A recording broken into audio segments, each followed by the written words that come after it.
Ito ba ang unang beses niyang nag-OFW o Pangalawa na pabalik-balik? po, ma'am. Noon, okay naman. Okay naman kami. Nagpapadala ng pera? Oo, nagpapadala. Tapos pagdating ng 2021, yun, binlock niya ako. Yun, nalaman ko na may ano na pala siya. May lalaki. iba? O may iba. Ma'am, sa totoo lang po, ma'am, Oo. matagal na po kami ni Vanessa na wala kaming komunikasyon. Kailan niyo huling nakausap si Vanessa? Medyo matagal-tagal na po, ma'am. Mga ilang buwan na? Minsan, nag-text lang siya nung mga siguro January. May alam ba kayo na iba na niyang kinakasama o kung saan man siya ngayon? Wala talaga akong alam, ma'am, kasi wala kaming komunikasyon. Kung saan ka mga ngayon, naghintay pa rin yung mga anak mo. Uuwi ka lang para sa mga bata. Ma'am Vanessa Santinyaman, nandito po ang inyong mister. Kung sakaling nakikinig man po kayo, kayo po mismo ang mag-reach out sa inyong mister na lubos na pong Sa mga anak nag-aalala. lalo.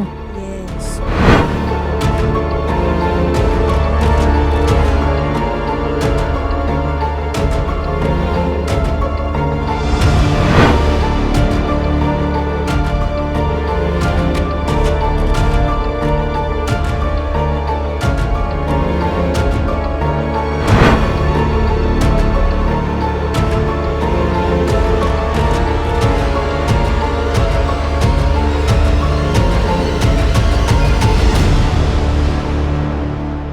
Kamusta na po? Nakipag-ugnayan na po ba ang misis po ninyo sa inyo? Wala po, mami. Pero ano po yung nalaman po ninyo na bago po siya umuwi from Kuwait?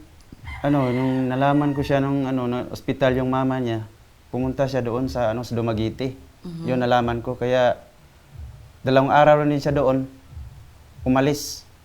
Ayun, nalaman ko doon sa mga kamag-anak niya na nandito na pala sa Pilipinas.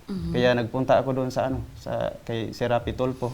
So nung nalaman niyo po na umuwi na po ng Pilipinas ang asawa po ninyo, no? Nakipag-ugnayan po ba siya sa inyong mga anak? Hindi po, ma'am. Wala talaga.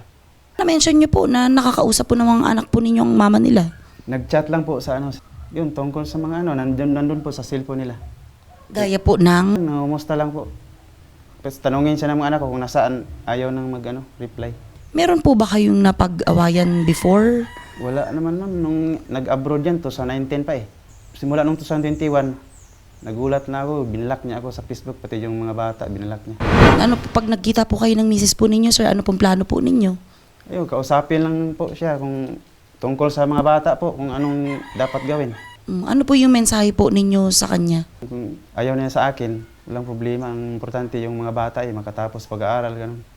Magsustinto lang siya. Kasi ako, hindi pa talaga ako magtrabaho kasi walang mag-alaga. Ang nanay ko, may sakit. Sakali man po na mapanood niya po ito, ano po yung gusto niyo pong sabihin? Uwi ko lang, hindi magalit sa'yo eh. Kung naawa ka sa mga bata, uwi ka lang. Walang problema sa akin, kahit sa mga bata na lang eh. Ipinapangako po namin na hindi po kami titigil dito sa kaso na to hanggat hindi po natin na kakausap or nakikita po ang misis po ninyo.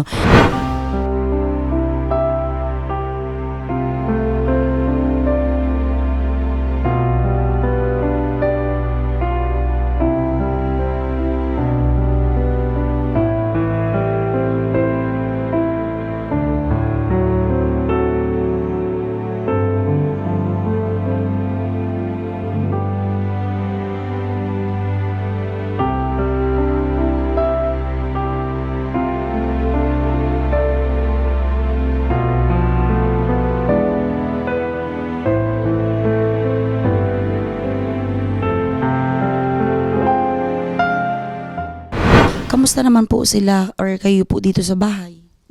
Okay na pero nahirapan kasi mag-alaga sa kanila eh. Ang anak ko walang trabaho. Ang gusto ko nga umuwi ang nanay para makaalaga. Ano pong mensahe po ninyo sa manugang po ninyo? Umuwi ka na day, kay tanggap ka naman namin. Kahit ano. Umuwi ka lang dito. Alagaan mo mga anak mo. Kaya nahirapan na ako eh. Nalulungkot ako nga wala ka. Kasi naghanap ang mga anak mo sa'yo. Umuwi ka na, day.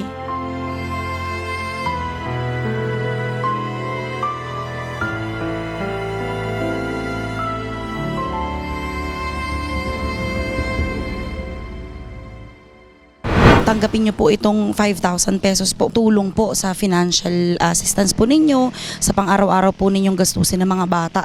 Bigay po ito ni Senator Raffy Hawakan niyo po, sir. At ipinapangako po namin na hindi po titigil ang programa hanggat hindi po natin nakakausap or nakikita po ang misis po ninyo. Huwag po kayong mag-alala, sir. At tututukan natin po itong kaso po ninyo. Okay po? Thank you po, Idol, sa inyong tulong po sa akin.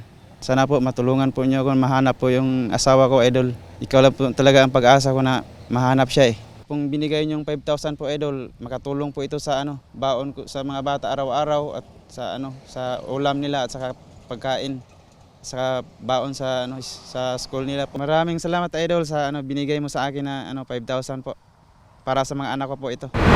Salamat sa'yo, Idol Rapi Tulpo. Ika'y sandalan ng mga inaaping Pilipino. Nandiyan ang Diyos Ama, nakamasid sa'yo, ika'y ginagabayan.